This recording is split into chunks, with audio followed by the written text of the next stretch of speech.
Monsieur Garbe, vous avez la parole.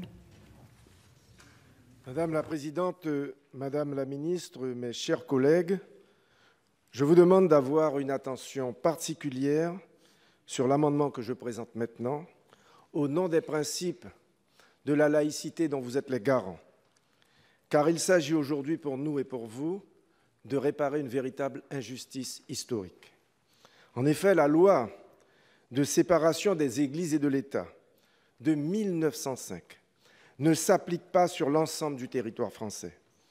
Si son application a été étendue à la Martinique, à la Guadeloupe et à La Réunion à partir de 1911, elle ne s'applique toujours pas en Guyane, qui reste sous le régime de l'ordonnance du 27 août 1828.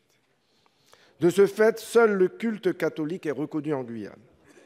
Les ministres du culte catholique sont des salariés de la collectivité territoriale de la Guyane.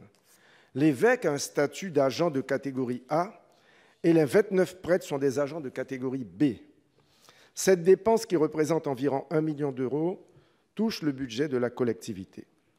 Par ailleurs, les décrets-lois de 1939, dits décrets Mandel, sont également appliqués pour permettre à toutes les sensibilités religieuses de bénéficier d'une aide publique. Cette situation a été remise en cause à plusieurs reprises. En effet, en mai 2015, le président du Conseil général de l'époque, Alain Tienlion, décidait de ne plus verser le salaire des prêtres avant d'y être contraint par la justice administrative. Le climat est désormais favorable au changement.